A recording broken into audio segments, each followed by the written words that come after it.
Assalamualaikum warahmatullahi wabarakatuh. Perkenalkan, nama saya Rindiantika, mahasiswa dari Fakultas Kesehatan Masyarakat Universitas Haluoleo Kendari, angkatan tahun 2017.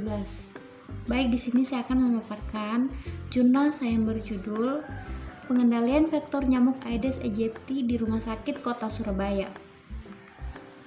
Menurut Peraturan Menteri Kesehatan Republik Indonesia Nomor 374 Menkes tentang pengendalian vektor disebutkan, pengendalian vektor adalah semua kegiatan atau tindakan yang ditujukan untuk menurunkan populasi vektor serendah mungkin sehingga keberadaannya tidak lagi berisiko untuk terjadinya penularan penyakit tular vektor sehingga penularan penyakit tular vektor dapat dicegah.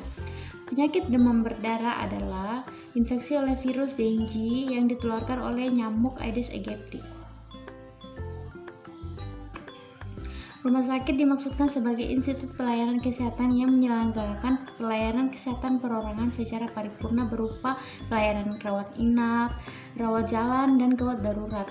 Hal tersebut tertulis berdasarkan Undang-Undang Nomor 44 Tahun 2019 tentang rumah sakit. Rumah sakit rentan akan penularan penyakit, bahkan penularan pun mudah terjadi jika tidak terjaga kebersihan lingkungan. Untuk mengurangi kejadian penularan penyakit, maka perlu dilakukan pengendalian vektor penyakit dan binatang pengganggu. Nyamuk Aedes aegypti betina menghisap darah manusia setiap 2 hari. Tempat hinggap yang disukai nyamuk jenis ini adalah benda-benda yang tergantung seperti pakaian, kelambu, dan tumbuhan yang ada di sekitar tempat berkembang biaknya. Penyakit demam berdarah Dengue atau DBD menjadi salah satu masalah kesehatan yang penting di Indonesia. Jenis nyamuk yang menyebarkan penularan penyakit DBD yaitu nyamuk Aedes aegypti. Cara penularan virus Dengue berupa transseksual di mana induk jantan ke induk betina, tetap bisa juga berupa transforil dan dari induk betina kepada keturunannya. Vektor Aedes aegypti penyebarannya bisa sangat meluas, bahkan mulai dari daerah perkotaan dengan jumlah penduduk yang sangat padat dan bahkan daerah perdesaan, yaitu salah satu upaya pengendalian vektor nyamuk dengan melakukan pembatasan vektor. Nyamuk Aedes aegypti bisa berkembang biak melalui tempat perkembangbiakannya, yaitu berupa wadah berisi air jernih dalam dan di sekitar lingkungan rumah. Bahkan berdasarkan survei yang telah dilakukan, jentik Aedes aegypti di beberapa daerah masih memiliki angka yang tinggi. Penanganan terhadap DBD tidak ada perawatan khusus. Obat yang diberikan kepada penderita berfungsi untuk meringankan demam dan rasa sakit.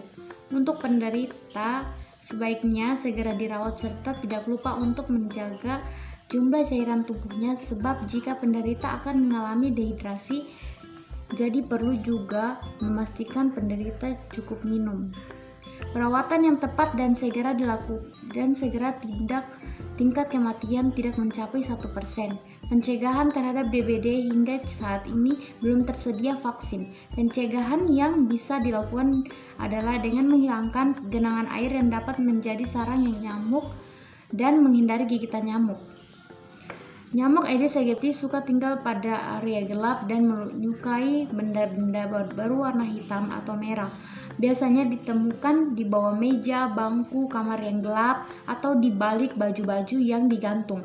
Dalam waktu yang lama, nyamuk ini menggigit pada siang hari pukul 9 sampai 10 waktu Indonesia Barat dan sore hari pukul 16.00 sampai 17.00 waktu Indonesia Barat. Tempat yang disukai oleh nyamuk Aedes aegypti berkembang biak adalah tempat penampungan air sehari-hari dan bahkan barang yang bisa penampung air. Nyamuk Aedes aegypti ini juga bisa berkembang biak di bak mandi atau WC, drum, vas bunga, pot, tanah, air, kaleng, bekas botol, plastik, dan barang lain yang dibuang sembarangan.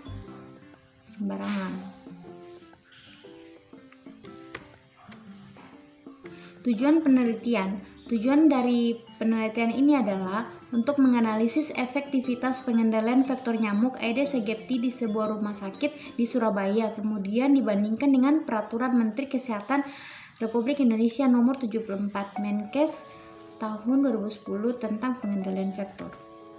Metode penelitian. Jenis penelitian yang digunakan adalah deskriptif observasional dengan rancangan cross-sectional. Pengambilan data dilakukan pada bulan Februari sampai dengan bulan Maret tahun 2017 di unit K3 dan kesehatan lingkungan di suatu rumah sakit di Surabaya. Pengumpulan data primer dilakukan dengan cara observasi lapangan di rumah sakit Surabaya dan data sekunder berasal dari hasil laporan unit K3 dan kesehatan lingkungan rumah sakit di Surabaya. Analisis data dilakukan secara deskriptif dan dibandingkan dengan Peraturan Menteri Kesehatan Republik Indonesia nomor 74 Menteri Kesehatan tahun 2010 tentang pengendalian vektor. Pengendalian vektor nyamuk Aedes aegypti di sebuah rumah sakit di Surabaya, yaitu dengan cara pertama menggunakan metode cold fogging. Fungsi dari cold fogging sendiri adalah untuk membasmi nyamuk dewasa yang berada di dalam ruangan. Cold fogging akan dilakukan sesuai permintaan dari pihak atau unit yang membutuhkan. Dalam sebulan minimal dilakukan 2-3 kali, tergantung permintaan dari kepala unit di rumah sakit tersebut. Selama melaksanakan penelitian di Rumah Sakit Surabaya, cold fogging dilakukan 1 kali, yaitu di ruangan laundry. Cold fogging dilakukan dalam ruangan dengan menggunakan alat UV. Kedua, metode thermal fogging. Thermal fogging dilaksanakan sebulan sekali. Setiap pertengahan bulan, thermal fogging dilaksanakan sekitar pukul 5 waktu Indonesia Barat. Alat yang digunakan berupa alat fogging yang menggunakan bahan bakar mesin. Pelaksanaan thermal fogging di taman yang dilakukan 2 kali dalam sebulan. Metode spraying atau penyemprotan. Spraying dilakukan di tempat yang dapat penampungan air seperti saluran pembuangan ipal, taman, kolam, dan sebagainya. Fungsinya untuk membasmi nyamuk dewasa, digunakan berupa nozzle stick dengan tangki berisi zat kimia. Penyemprotan dilakukan 3 kali sehari dalam seminggu, yaitu setiap hari Senin, Rabu, Jumat. Penyemprotan biasanya dilakukan pukul 10 waktu Indonesia Barat dengan waktu penyemprotan sekitar 30 menit hingga 1 jam.